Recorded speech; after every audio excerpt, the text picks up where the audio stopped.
Spain. For centuries, it ruled a global empire so vast that the sun never set upon it. Its kings commanded armies across Europe. Its ships crossed every ocean. Its explorers conquered continents. Gold and silver flowed into its ports in quantities the world had never seen before. To many, Spain appeared unstoppable, but appearances can be deceiving. The empire that once dominated the world would eventually lose nearly everything. Its colonies would rebel. Its economy would collapse. Its rivals would surpass it. And the treasure that made Spain rich would help bring about its decline. Yet Spain's story did not begin with emperors, conquistadors, or treasure fleets. It began thousands of years earlier on a rugged peninsula at the edge of Europe. A land conquered again and again. A land shaped by Romans, Visigoths, Muslims, and Christians. A land that spent nearly 8 centuries fighting one of the longest wars in human history. This is the story of how Spain was forged. Long before there was a Spain, there was Iberia.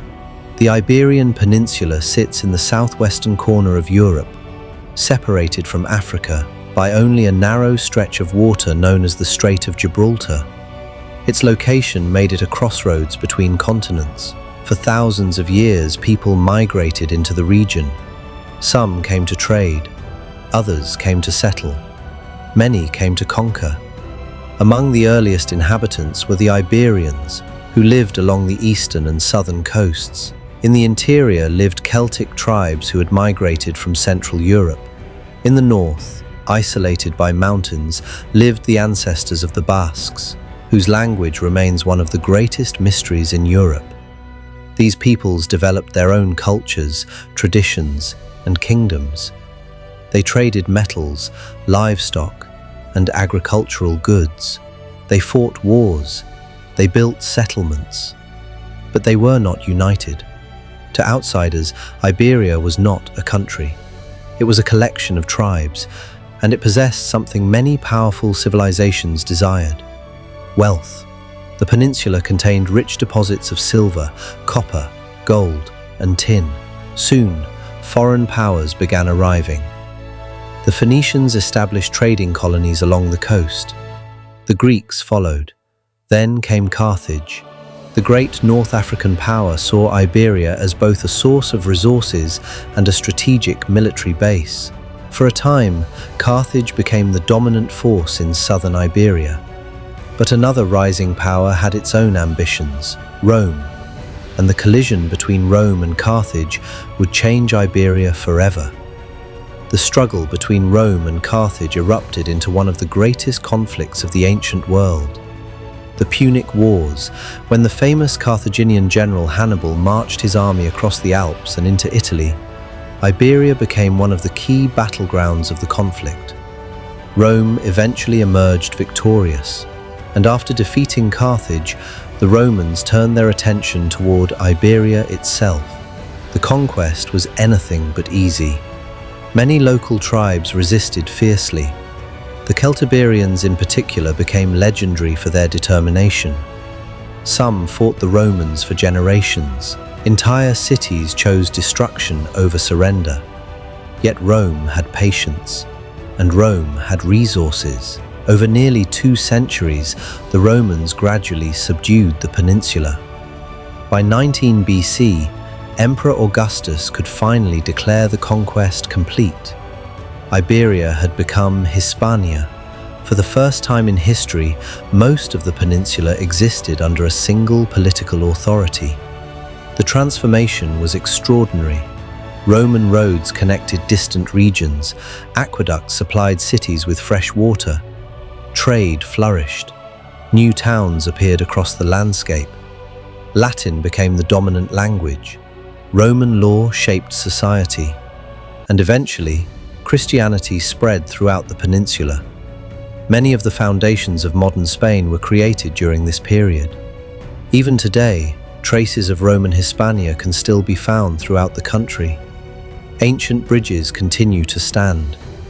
Roman theatres remain remarkably intact, and the Spanish language itself evolved directly from the Latin spoken by Roman settlers nearly 2,000 years ago. For centuries, Hispania prospered.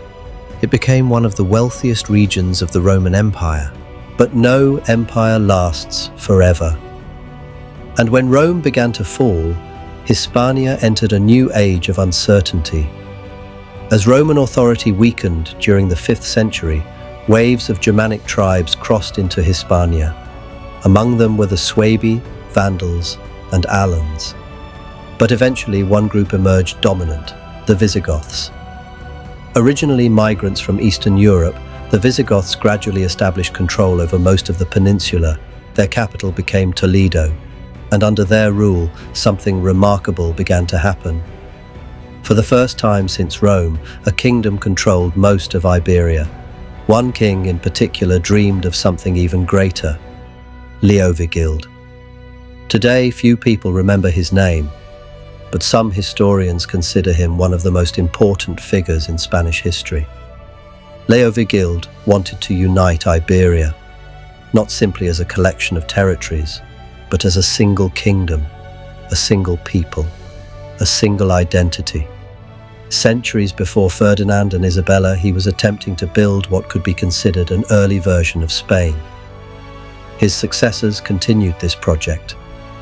Gradually, the Visigothic kingdom expanded its authority. Yet, beneath the surface, problems remained. Power struggles became common. Nobles competed for influence. Succession crises weakened stability. The kingdom looked strong. In reality, it was fragile. And in the early 8th century, events across the Mediterranean would expose that weakness. In 711 AD, a small Muslim army crossed the Strait of Gibraltar from North Africa. Its commander was Tariq ibn Ziyad. Legend says that after landing, he ordered his ships burned. There would be no retreat, only victory. Whether the story is true or not, the results were astonishing. The Visigoths were divided by internal conflict. When the two sides met at the Battle of Guadalete, the Visigothic king was defeated. What followed shocked the world. Within only a few years, Muslim forces conquered most of the Iberian Peninsula. One of Europe's largest kingdoms had collapsed with astonishing speed. The new rulers called the region Al-Andalus, and over the following centuries it became one of the most advanced societies in the world. Cities expanded rapidly, trade flourished, agriculture improved dramatically through new irrigation techniques, scholars preserved ancient knowledge, scientists made breakthroughs in medicine, mathematics, astronomy, and engineering. At its peak, Córdoba may have been the largest city in Western Europe. Its libraries contained hundreds of thousands of books. Its streets were illuminated at night. Its public baths attracted visitors from across the Mediterranean. While much of Europe struggled through the early Middle Ages, Al-Andalus flourished, yet the conquest was never complete. Far to the north, hidden among rugged mountains, a handful of Christian kingdoms survived, and from those mountains would emerge one of history's longest conflicts. According to legend, the Reconquista began with a single battle. In 722 AD, a small Christian force led by Pelayo defeated a Muslim army at Covadonga in northern Spain. Whether the battle was truly as important as later chroniclers claimed remains debated, but symbolically, it became the beginning of something enormous: the Reconquista, the reconquest. For nearly 8 centuries, Christian kingdoms would slowly push southward. It was not a single war, it was hundreds of wars. Generations lived and died without seeing its end. Kingdoms rose and fell, borders shifted constantly, alliances changed repeatedly. Sometimes Christians fought Muslims, sometimes Christians fought Christians, sometimes Muslims fought Muslims. History was rarely simple. During the early centuries, the Christian kingdoms were small and vulnerable, but gradually they grew stronger. Castile emerged as a major power. Aragon expanded eastward. Navarre maintained its independence in the north. Portugal eventually became its own kingdom. Meanwhile, Muslim Spain began to fragment. The once powerful Caliphate of Córdoba broke apart into smaller rival states. This division gave the Christian kingdoms opportunities to advance. city by city, region by region, century by century. The balance slowly shifted, yet victory remained far from certain. New Muslim dynasties from North Africa repeatedly intervened. The Almoravids arrived, then the Almohads. Each time, Christian expansion stalled. Each time, the struggle intensified. Everything changed in 1212. At the Battle of Las Navas de Tolosa, a coalition of Christian kingdoms inflicted a devastating defeat upon the Almohad Caliphate. The battle became a turning point. Muslim dominance in Iberia would never fully recover. Over the following centuries, Christian forces advanced relentlessly. Major cities fell, territories changed hands, the frontier moved south, until only one significant Muslim state remained: the Emirate of Granada. Its magnificent palaces overlooked a kingdom surrounded by increasingly powerful Christian neighbors. Its rulers understood the reality. The end was approaching, and when it arrived, it would change world history. 1492. Few years have altered the course of history more dramatically. After centuries of warfare, Ferdinand of Aragon and Isabella of Castile finally captured Granada. The last Muslim kingdom in Iberia had fallen. The Reconquista was complete. For the first time, nearly the entire peninsula stood united under Christian rule. It was the culmination of almost 8 centuries of conflict, the moment many people consider the birth of Spain. But another event that same year would have even greater consequences. A Genoese sailor had spent years trying to convince European rulers to fund an ambitious voyage. Most rejected him. His plan seemed absurd. He believed he could reach Asia by sailing west across the Atlantic Ocean. Eventually, Ferdinand and Isabella agreed to take the risk. His name was Christopher Columbus, and neither he nor Spain realized they were about to change the world forever. When Christopher Columbus sailed west across the Atlantic in 1492, neither he nor the Spanish monarchs understood the true significance of the voyage. Columbus believed he had found a new route to Asia. He was wrong. What he had actually discovered was something far more consequential: a new world. And that discovery would transform Spain from a powerful European kingdom into the first truly global empire in history. At first, Spain's discoveries seemed modest. The Caribbean islands offered opportunities for trade and settlement, but they were hardly the legendary kingdoms of gold and riches Europeans had imagined. Then rumors began to spread. Stories of wealthy civilizations deep within the Americas. Stories of cities filled with treasure. Stories that would lure ambitious men across the ocean. Among them was Hernán Cortés. In 1519, Cortés landed on the coast of modern Mexico with only a few hundred men. Standing before him was the mighty Aztec Empire. At its height, the Aztec civilization controlled millions of people and possessed one of the most impressive cities on Earth.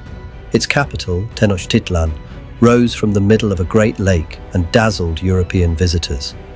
Yet within 2 years, the empire had fallen.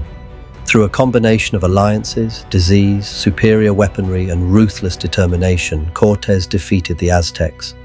The victory stunned Europe, but an even greater prize awaited further south. A decade later, Francisco Pizarro arrived in South America.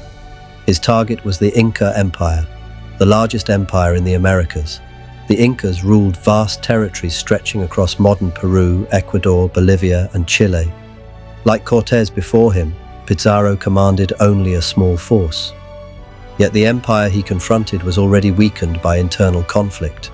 The result was another astonishing conquest. The Incas fell. Spain now controlled territories larger than any European kingdom had ever possessed. But conquest was only the beginning.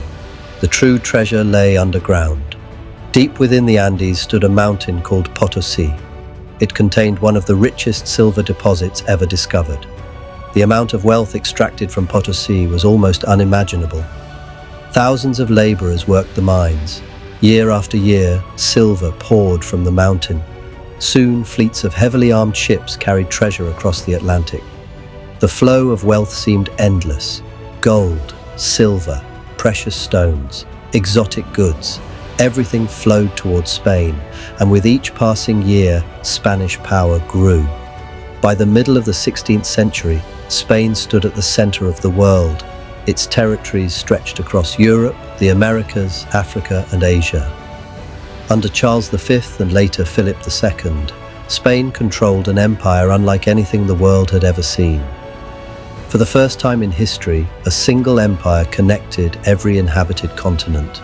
Silver mined in Bolivia purchased silk in China. Goods crossed the Pacific to the Philippines. Treasure crossed the Atlantic to Europe. Trade routes spanned the globe. Spain had become history's first global superpower. Its armies dominated battlefields. Its navy protected shipping lanes. Its influence reached every corner of the known world. The era became known as Spain's Golden Age. Artists flourished. Architects built magnificent cathedrals. Writers created literary masterpieces. Among them was Miguel de Cervantes, whose novel Don Quixote would become one of the most influential books ever written. To many observers, Spain appeared invincible, but appearances can be deceptive, because hidden beneath the glory was a growing problem, one that would eventually threaten the entire empire.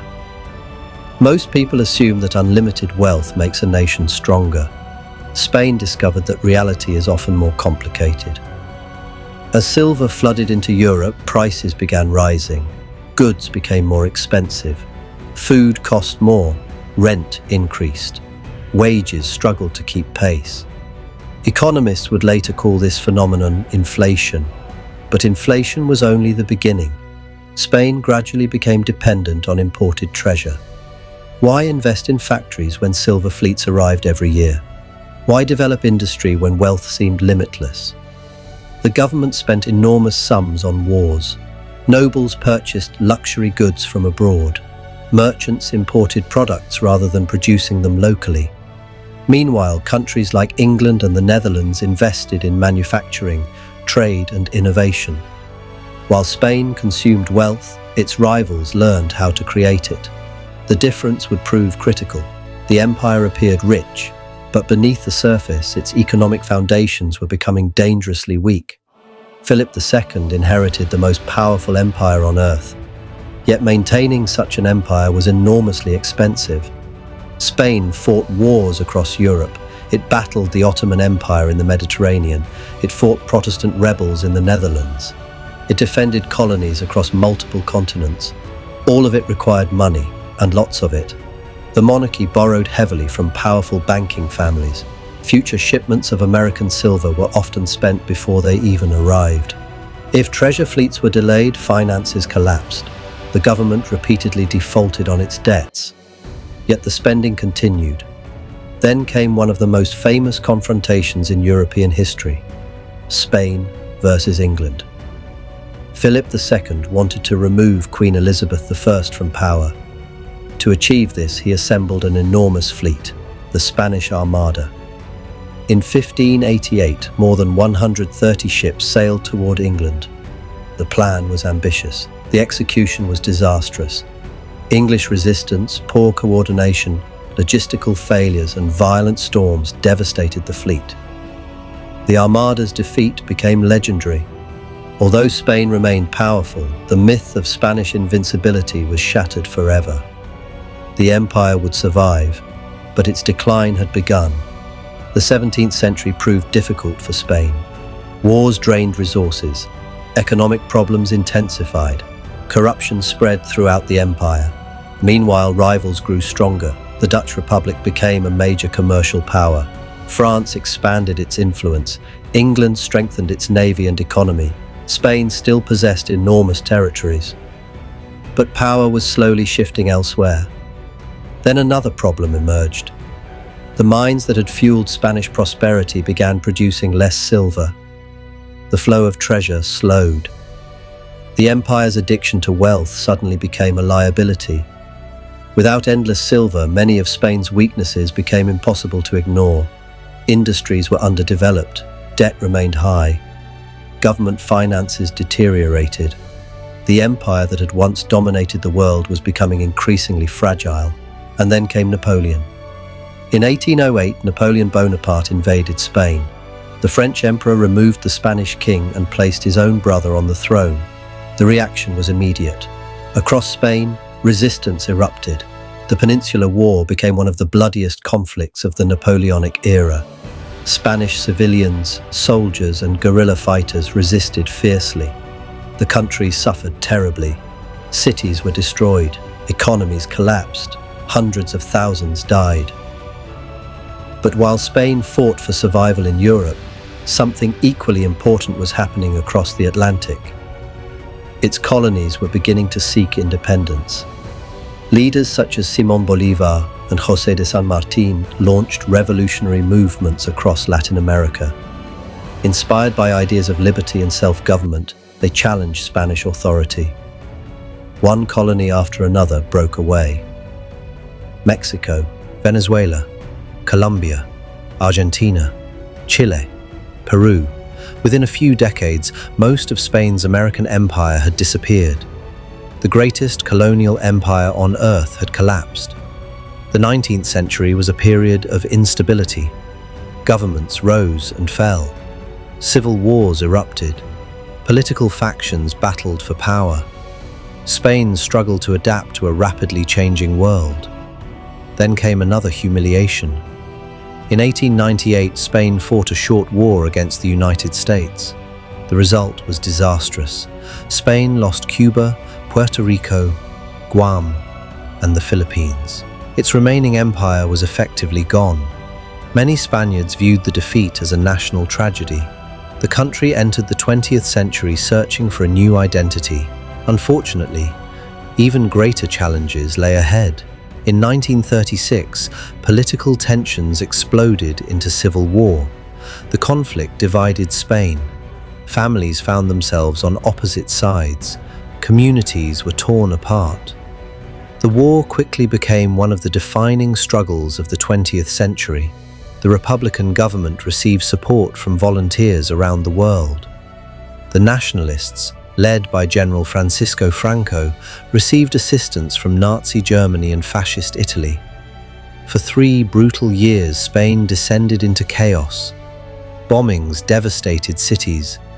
Mass executions occurred on both sides. Hundreds of thousands died. When the war finally ended in 1939, Franco emerged victorious. A dictatorship would rule Spain for nearly 4 decades. Franco remained in power until 1975. During his rule, Spain experienced periods of hardship, isolation, and later economic growth. Tourism expanded dramatically. Industry developed. Living standards improved. Yet political freedoms remained limited. When Franco died, many feared renewed instability. Instead, Spain achieved something remarkable. Under King Juan Carlos I, the country transitioned peacefully to democracy. A new constitution established a modern parliamentary system. Political freedoms returned. Spain joined NATO. It later joined the European Union. Economic growth accelerated. The nation modernized rapidly. Today, Spain is one of Europe's largest economies and one of the world's most visited countries. The empire is gone, but the nation endures. Spain's history is one of the most extraordinary stories ever told. A land of tribes became a Roman province. A Roman province became a Visigothic kingdom. A kingdom fell to conquest. Conquest sparked an 8th century struggle. That struggle created a unified nation. That nation built the world's first global empire. And that empire changed the course of human history. Yet Spain's rise contained the seeds of its decline. The silver that made it rich weakened its economy. The empire that brought glory stretched its resources beyond their limits. The power that seemed permanent proved temporary. But Spain survived. Empires vanished, dynasties rose and fell. Wars devastated the land. Yet Spain endured. And perhaps that is the greatest lesson of all. Because the story of Spain is not simply the story of one nation. It is the story of ambition, of power, of triumph and failure. of how civilizations rise and of how, against all odds, they survive. History is full of incredible stories, and we're just getting started. Subscribe to Historic Vaults for more journeys through the rise and fall of civilizations. Thanks for watching.